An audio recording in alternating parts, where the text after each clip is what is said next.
श्रीराम समर्थ श्रीराम. मनुष्यानी किंवा साधकानी त्याच्या त्याच्या परीने सचोटीने मनाला आवरण्याचा प्रयत्न समजा केला सुद्धा, काही काळ साधनाही केली, पण अशी काही परिस्थिती निर्माण झाली की अंतसमयी परमात्म्याची आठवण नाही आली, तर मग त्याचं पतन झालं का? हा प्रश्न जणू आपल्या वतीने अर्जुनाने श्रीकृष्णाला विचारला.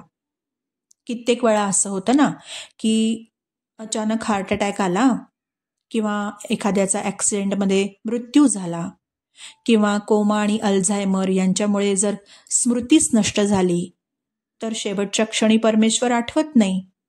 मग त्याचं पतन झालं का? हा प्रश्न आहे.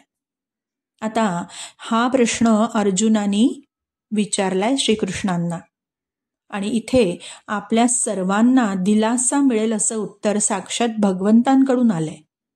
भगवंत स्वतः म्हणतात, हे पृथानंदन, खऱ्या अंतःकरणाने साधन करणाऱ्याचं पतन होत नाही. एखाद्या कारणाने मनुष्य योगभ्रष्ट झाला तरी सुद्धा त्यांनी केलेलं साधन वाया जात नाही. ते साधनेचे जे संस्कार असतात ना, ते नष्ट होत नाही. तो योगभ्रष्ट पुन्हा मृत्यूलोकामध्ये जन्म घेतो, आणि पूर्वजन्माचा त्याचा अभ्यास असल्याने तेथून पुढचा अभ्यास सुरू राहतो. मागचा वाया जात नाही.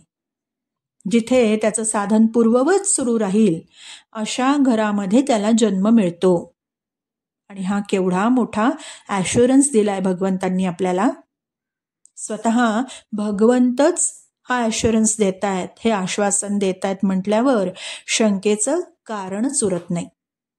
भगवंताची करुणा इतकी की त्याला एखाद्या तत्वज्ञ जीवनमुक्ताच्या कुळात जन्म देतात. त्याच्या घरी स्वाभाविकच पारमार्थिक वायुमंडळ असतं, तिथे भोगांची चर्चा नसते. अशा तत्वज्ञ महापुरुषाच्या सत्संगतीने, त्यांच्या उपदेशामुळे, तिथल्या पोषक वातावरणामुळे त्याला साधन करणं सोपं जातं, आणि तो बालपणापासूनच साधना करू लागतो. पहा, शास्त्रामध्ये मनुष्य जन्म मिळणं दुर्लभ सांगितलंय, आणि त्यात अशा महापुरुषांच्या कुळात जन्म म्हणजे दुर्लभतर, अतिशय दुर्लभ. पण भगवंताची ही करुणा आपल्याला उत्साह वाढवणारी आहे. मग घेण्यासारखं काय यातून? आपली साधना नेटानी करणं. पुढची व्यवस्था स्वतः भगवंत करतात. श्रीराम समर्थ श्रीराम.